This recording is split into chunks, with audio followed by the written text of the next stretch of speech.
so I think I will give over the word to Claudia Singer. Claudia Singer is the coordinator of the priority area 10 of the Danube region, Danube strategy. She's coming from Vienna, and some of you are knowing her well, I think. And she will guide us this morning. And thank you, Claudia, for giving the support. Thank you very much, Carmen, for this kind introduction. And also just let me say that I thank you a lot for all the effort that you clearly made to realize being socially close despite physical distancing. And I think that you did a great work, and it's really impressive.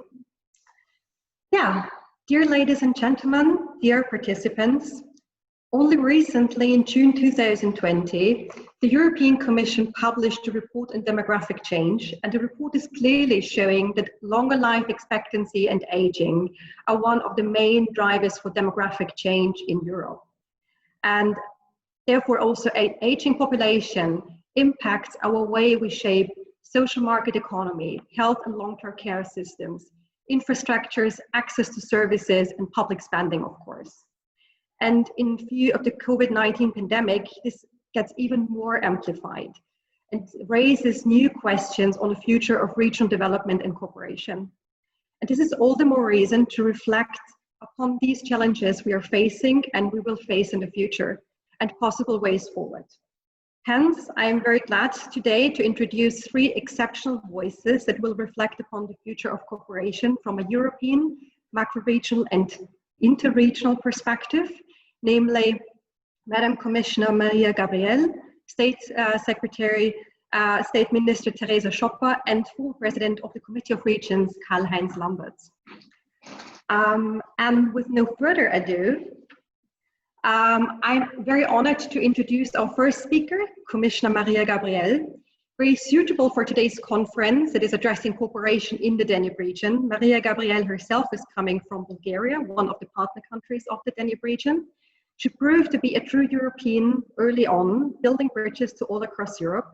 In 2009, she became member of the European Parliament for the European People's Party, where she was, amongst many other things, a strong advocate for women's political emancipation throughout Europe, and many thanks for that.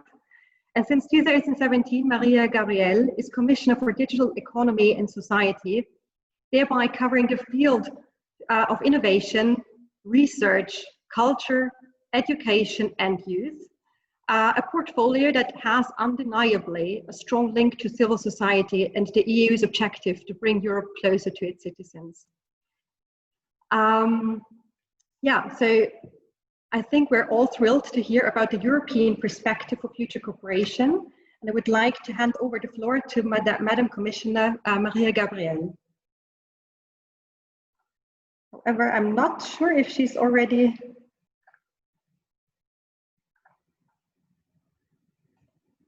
Theresa? I'm here for me.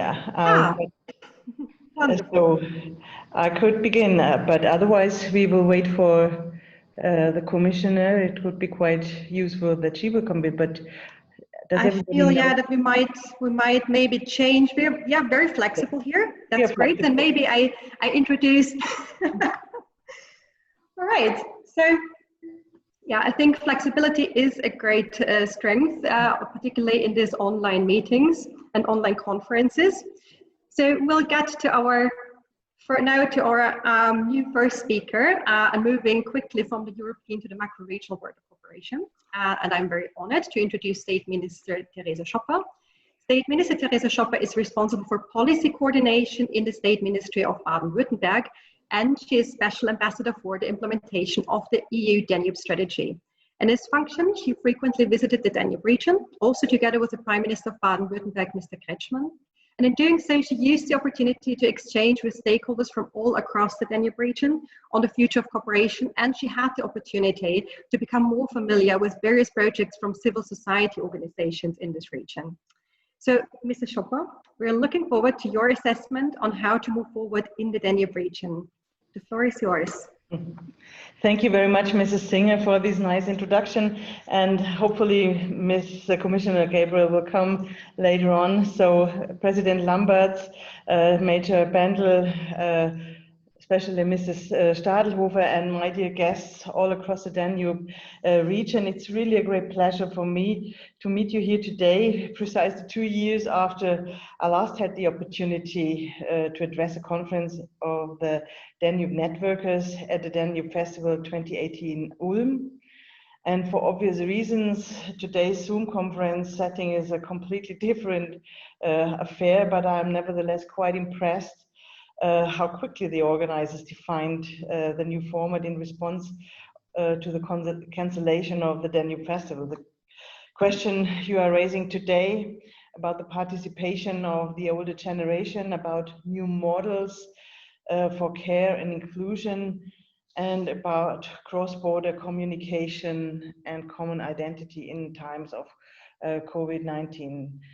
Could not be more up to date in the face of a global pandemic that has had such a deep impact on all of our lives. And it's far from over despite the far-reaching efforts undertaken across Europe. So far, case numbers in the Danube region have been relatively low, but recent trends in some countries are rather worrying, and the second wave can never be ruled out. We see it in Serbia, a second wave and a lockdown over the weekend. It will be the consequences of this second wave. And in any case, measures of social distancing, partial lockdowns, and different restrictions of free movement will remain with us for some time, since we will found something we could protect us against this virus. Hence, I strongly welcome this conference aim to provide a positive outlook, to create bridges for the older generation in times of COVID-19, and to continue the cross-border exchange among the Danube stakeholders in these trying times. Yes, ladies and gentlemen, since its formal adoption in 2011, the state of Baden-Württemberg has taken on a leading role in the implementation of the EU strategy for the Danube region.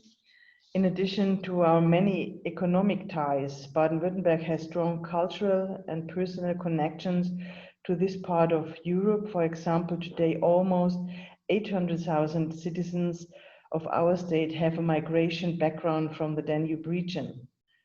Many of the region's challenges don't know borders, flooding, transport, or energy links, environmental protection, and challenges in the field of security all demand a united approach. Therefore, the 14 countries in the region with over 100 million inhabitants are cooperating to meet these challenges. Thankfully, with the support of the European Commission, and the current crisis is a major setback for many existing projects to an extent which we don't fully understand, as the full scale of the impact of the crisis is yet to emerge. However, in such a situation of uncertainty, it remains absolutely vital to continue the existing work in joint projects with our European partners. This is certainly also the case for the field of support for the older generation debated today. To name just a few challenges which are relevant for the Danube countries. Some older citizens feel lonely because their grown children have left for a job. Eastern European countries are particularly affected by this brain drain. Professionals in the health and elderly care sector leave their homes behind and work in Western European countries. Many face economic uncertainty due to low pensions. The EU strategy for the Danube region provides a platform for interested stakeholders to discuss such questions and to develop joint solutions.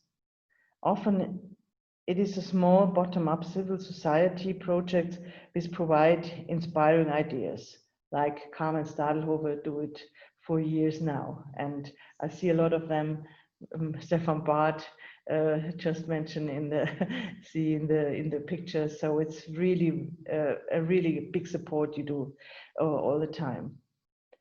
You give an example to Acapedia Foundation now. Stefan Barth is mentioned really with this foundation, is running a project named Health and Social Care in Villages in Moldova. In rural areas of Moldova, many elderly people remain in rural villages in quite poor conditions. Often family members cannot take care of them because they left the country in search of work. As a low-scale solution, younger unemployed women from those remote villages got trained as care workers for 3 months at a nursing school. They now care for elderly people directly at their homes. These nurses are often the only contact person for the elderly. Currently, this pilot project aims towards its permanent integration into the Moldavian health and social sector. Such new models of care can be an opportunity to support both elderly and younger people and bring them together. I sincerely hope that today's conference under the umbrella of the EU strategy for the Danube regions allows to discuss more such ideas. Ladies and gentlemen, you have a very interesting program ahead of you, and I wish you great discussions and many new insights for future collaborations. Beyond these professional contents, however, the Danube Networkers have already had a strong focus on bringing very different people together across generations and across borders, using our rich joint cultural heritage as common ground for essentially and friendships. It's quite admirable how you are now with this conference, with regular Zoom sessions, with live music and poetry each Sunday evening, attempting to transfer this spirit, this community into the digital realm. Will this work? Please let me know. Nevertheless, I look forward to hopefully repeat this again in the old-fashioned analog way of conferencing in the future, to share the bread, to exchange the network, to shake hands in person again, maybe at Danube Festival 2022, when the crisis will hopefully be behind us. And then I want to thank our organizers for this very interesting and unique conference. Thank you very much. And it was a pleasure to stay with you.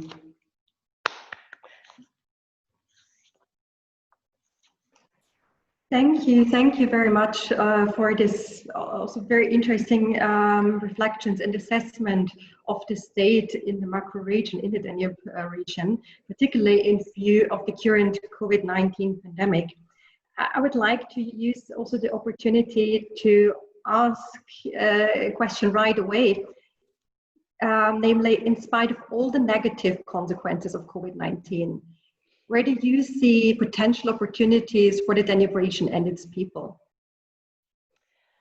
At the moment, we have a lot of damages, especially in the economic affairs. There's really hard times, especially for all the workers in the countries who have not these support like our workers have because of this the really hard efforts of our government.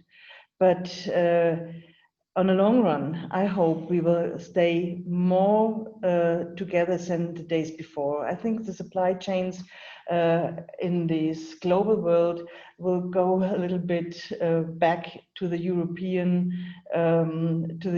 countries. It's yet much more effective to have not that big and wide supply chains like we have it now in Asia and all over the world.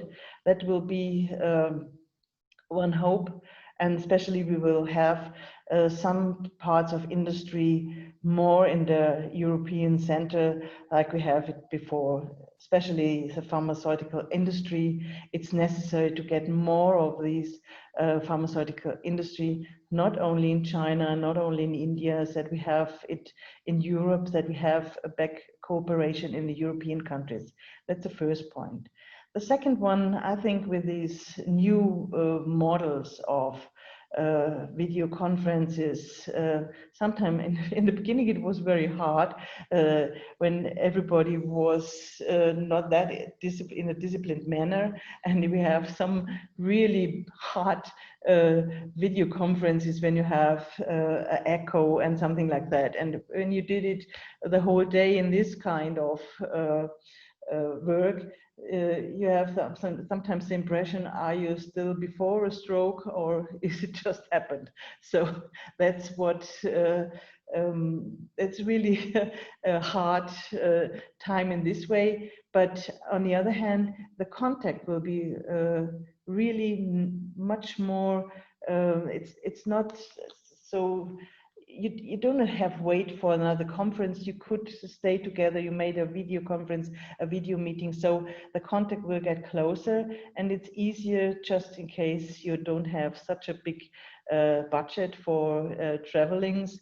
to stay together and to work together. And you could work together in this form of digitalization. That's a word I never could use without problems. So that's really are the most, yes, I think these 2 points are the main opportunities we have. And hopefully, yesterday we had a conference with a web conference with Vojvodina, because President Mirovic would be a guest at this time in Baden-Württemberg. And we said, we do not cancel it, we will do it, we will have this conference. And it was quite impressive that this relationship will stay over the time. We will have much more intensive communication all over the year, and it's not only a glimpse when you meet. You could do it all over the time, then that's be a big advantage. Thank you for this. I think it's pointing out very, very well all these challenges amplified by this pandemic that could turn out as an opportunity. I really hope so. And maybe now on a more personal note, I'm quite curious, how has your everyday life as a politician been affected by COVID-19? Yeah, it changed from one day to the other. Your normal way of life, you have meetings, you have relationships, you have meetings in a personal way. You hug people, you shake hands with the people, and you go around with your mask. And it's, everybody knows it's necessary to do that. This social distancing, to keep a distance and to be careful. Otherwise, we see in other parts of the world the politicians who are not the real good ideal, what will happen in these countries. And our aim is to protect the people who are vulnerable and to protect the people who are not to get sick of this COVID-19. So we have to change our work with video conferences, telephone conferences. Sometimes it's quite an advantage that you have not to go such long ways to come into a conference. But I personally miss the personal contacts. Like now, we would stay in Ulm and we would stay in really nice contact, and I would like to hug Carmen Stadlober and Stefan Barth, and so that would be nice to do it again when we will come together after the pandemic situation, or after we get a I don't know, Impfstoff, but we will have this part.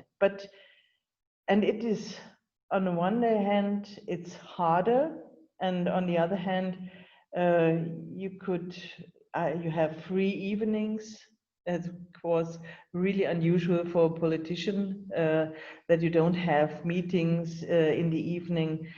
I canceled a lot of delegations in these 2-3 months, and all these journeys we planned for the Prime Minister from our Prime Minister Kretschmann, they were cancelled, and so we had to stay into contact in other way, and we will see how to get over these crises, but I'm quite confident that we will strengthen the ties between us with this conference. So thank you very much for being here and for having the time with me. Thank you very much. I think that a lot of people, if not everyone, shares your impression that it's also nice, or that we miss actually the physical presence and being together. I guess the next physical conference that we have will start with a big hug with everyone. But maybe in the meantime we can also use the time that we won back, and maybe also get to rest a little bit. But thank you very much. Thank you very much as well, and have a good time. Thank you. And I'm quite interested in the keynote of Mr. Lamberts, and hopefully we will see the commissioner in the next time.